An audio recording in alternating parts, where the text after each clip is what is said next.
Assalamualaikum warahmatullahi wabarakatuh. Perkenalkan, nama saya Sumaidi dari Prodi IPA Kelas Batik Semester 2. Terhormat Pengasuh Pondok Pesantren Zaitun Hasan Gintung, Ya Haji Tawakki Allah, dan yang terhormat kepada Rektor Dr. Abdul Aziz BAMAG serta kepada dosen model dan strategi pembelajaran itu melihat diri. Baik, langsung saja kita bahas tentang saya akan bahas tentang strategi pembelajaran yang berbasis masalah. Pembelajaran berbasis masalah adalah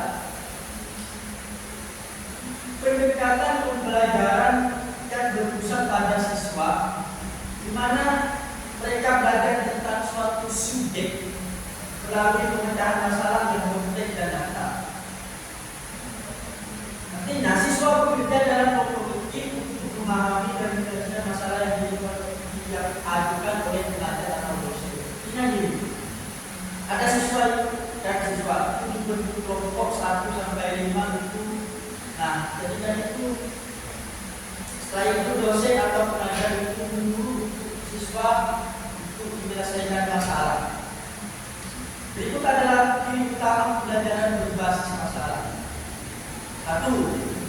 Masalah sebagai pintu awal pembelajaran dimulai dengan masalah yang relevan dan tentang yang harus dipecahkan oleh siswa. Contoh, pembelajaran yang pintu awal pembelajaran kan sebagai masalah sebagai awal pembelajaran. Contoh, di negara Indonesia, apa masalahnya di negara ini sampai terjadi seperti itu? Contoh, kasus politik antara. Nah, itu suruh mahasiswa dari kelompok tadi suruh menjaga masalahnya, mencari masalahnya. Nah, mencari apa permasalahan di negara Indonesia ini sehingga terjadi politik seperti ini. 2. Belajar melalui pendidikan. Siswa melakukan pendidikan dan penelitian untuk menemukan solusi atas masalah yang ditemukan. Masalah sudah ditemukan tadi. Masalah negara Indonesia, masalahnya itu bukan ini gara-gara politik dinasti. Contoh. Nah, kenapa terjadi politik dinasti? Apakah presiden ini bla-bla-bla? Setelah ditemukan masalahnya, baru kita melakukan penyelidikan tentang masalah tersebut. Ketiga, peran fasilitator. Guru berperan sebagai fasilitator yang membimbing dan mendukung proses belajar. Kita sebagai sumber utama informasi. Artinya, guru itu mengeluarkan atau dosen itu mengeluarkan apa yang ada di dalam pikiran siswa tersebut. Bukan untuk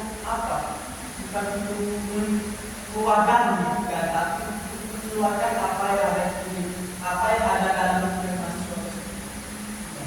Contoh, guru dosen yang ini karena ada seorang guru atau dosen ini dalam Indonesia politik dan negara ini, tapi telah ditemukan masalah pendidikan baru temukan masalah yang mana, lalu seorang murid untuk menjelaskan tentang masalah tersebut kepada dosen, lalu keluar dalam kawan itu sudah dosen. Tapi menurut saya begini dan sampai wadah, tapi membantu pola pikir mahasiswa tersebut untuk menjangkau luas masalah tersebut.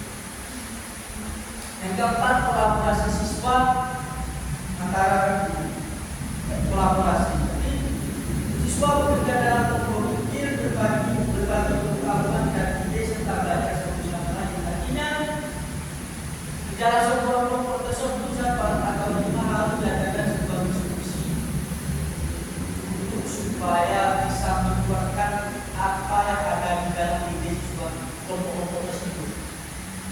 Kan dalam tersebut kan tidak punya ide yang sama.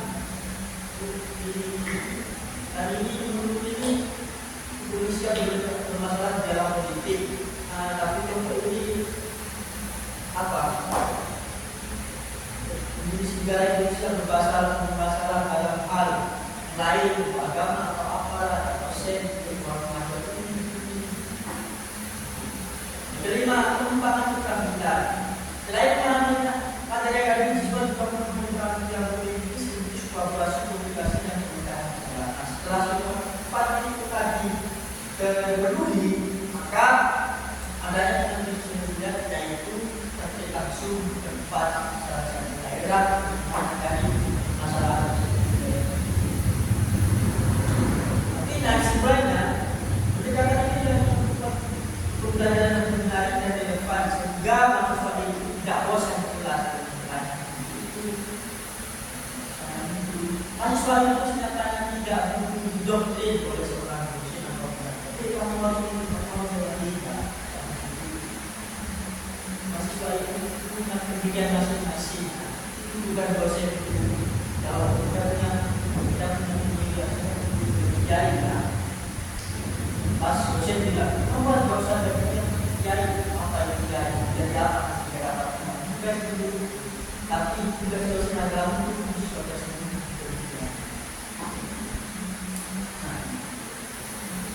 Strategi pembelajaran tugas masalah ini bisa memotivasi siswa untuk terlibat aktif dalam kesempatan dan memberikan apa yang kita pilih pada hari masa depan. Ingat diri. Supaya itu tidak menjadi doktrin atau apapun suara yang dimengerti untuk juga masa depan itu dukungan dari seorang dosen. Yang dari saya, Assalamualaikum warahmatullahi wabarakatuh.